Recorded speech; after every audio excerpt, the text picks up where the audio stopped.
So guys, I'm going to be playing you guys a video of Ngige where he sent a message to Bola Ahmed Tinubu concerning Nnamdi Kanu. Now, don't forget that Ngige was serving under Buhari's administration. He was the Minister of Labour and Employment then. He was where decisions were made. Now, all of a sudden, he's coming out to talk about Bola Ahmed Tinubu using the prerogative mercy to release Nnamdi Kanu. And the question is, when he was in a better position, where he was the Minister of Labour and Employment, what did he use that position to do? He didn't say anything during that time. And that was the time that Nnamdi Kanu was illegally abducted from Kenya to Nigeria. That was his illegal redemption from Kenya. Anyway, guys, I don't want to waste much of your time. I want you guys to just listen to what Ngige has to say, and I'll be right back again so that we'll analyze more on what is going on. But for now, just watch this video. The Nnamdi Kanu question is very dear to our people. That's why I met him and we fixed an appointment. He said, bring the leaders. I brought the leaders of Southeast. Late Chukwemeke Ezife, Bazilika Mechi, Bishop Onoha, Godio Wazulika of Aki Kenga, he was the president, and myself. And we went and discussed. That was how these leaders were given access to Nnamdi Kanu. And I prodded him to release Nnamdi Kanu, but because it's a political solution that is needed there. You think he failed in that regard? Well, he didn't do it. Before he leaving office. But he said it was a difficult request because the matter is in the judiciary. But if the matter is in the judiciary, there's what the constitution have said. As president, you can go under prerogative of mercy, yes, and apply it. You can ask the Attorney General to do a nolle prosequi. Okay. These are things that are right. And now the Kenyan court has said that even the repatriation is illegal. So I'm calling on President Bola Tinubu to exercise his rights as per the Constitution and solve that matter. We are leaders in the Southeast. We can guarantee him. We can take Nnamdi Kanu on guarantorship so that he can be released, so that our people will now have peace. So that when anybody is doing ESN or doing IPOP of close down on Monday, close down on court day, we would then know that that person is a bandit. That what he's doing is banditry, terrorism, or even robbery. If you were unable to convince President Buhari, who was your close friend, yes, and with whom you worked for 8 years, yes, how do you think you'd be able to convince Bola Tinubu, president, is also my friend. We have come a long way. We've come a long way from AC, in fact, from 2003, when I was governor.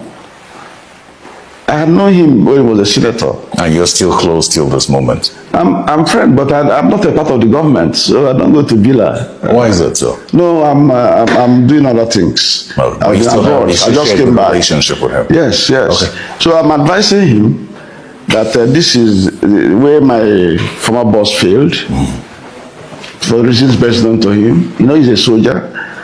So if this present president does that, we will have some good marks from the South. So guys, that video you guys watched was what Ngige said about Nnamdi Kanu. He was sending a message to Bola Ahmed Tinubu. And I want you guys to remember that this man was the former Minister of Labour and Employment under Buhari's government. This is the same man who was in the cabinet when Nnamdi Kanu was illegally redeemed from Kenya. He sat at the table where decisions were made. Now, emphasizes that Ngige now appeals to Bola Ahmed Tinubu to use the prerogative of mercy on Nnamdi Kanu's case. Now, this is where the historical question comes. But where was that voice of mercy? Where was that voice of Ngige when Buhari and the cabal were plotting the illegal abduction of his own brother? That is the question. Where was he? Why didn't he talk that time that they were plotting about his illegal adoption? Now, let us argue that this, this offer is not just a mercy talk. It's a calculated political signal. connect it to the 2027 elections and how Igbo support is being courted. Chris Ngige has now joined the call urging Parliament and the President to use Section 174, that is the prerogative of mercy, to unconditionally release Nnamdi Kanu. Now, I'm going to be explaining Section 177 briefly for you guys to understand. Section 174 of the Nigerian Constitution is clear. It says the President has the sole power to grant unconditional release to anyone. That's the prerogative of mercy. But here is the issue. Mercy should not replace justice.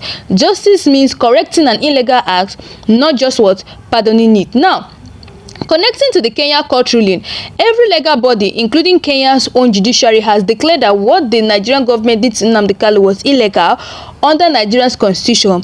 Illegal detention is defined as an act of terrorism. That means the government that did it, the same government Chris Ngige served, committed terrorism against its own citizen.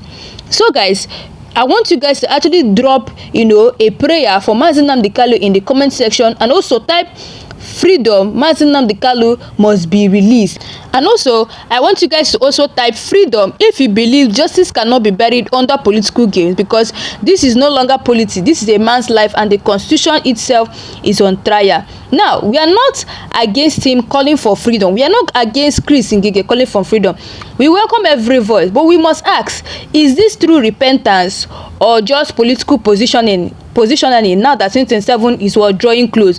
Where was this courage when his voice could have stopped the illegal acts in the first place? So we are asking, is this one now a true repentance, because he has found out that 2027 election is coming close, and all of a sudden he's coming out to speak? Because remember when he was in office, like, this man was occupying a better position whereby his voice could have been heard.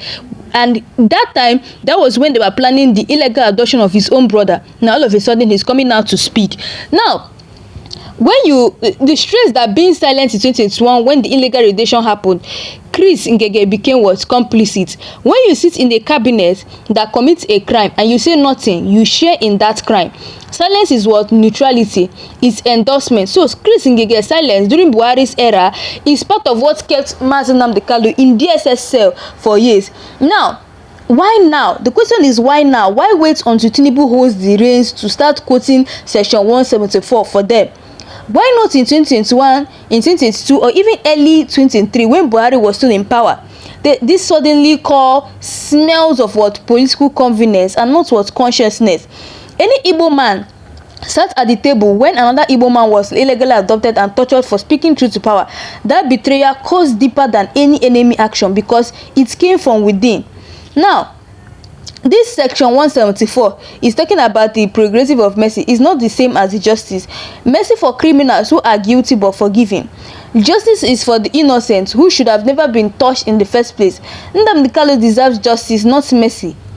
His release should not be a favor. It should be the restoration of his rights. So when they're talking about this Section 174, for me, I feel that this Section 174 is talking about prerogative of mercy. Now, mercy is for criminals, and we know that Nnamdi Kanu is not a criminal, right? So mercy is for criminals who are guilty, and after they will not forgive them. But justice is for the innocent who should have never even been touched in the first place. So Nnamdi Kanu Nnamdi Kanu deserve justice and not mercy.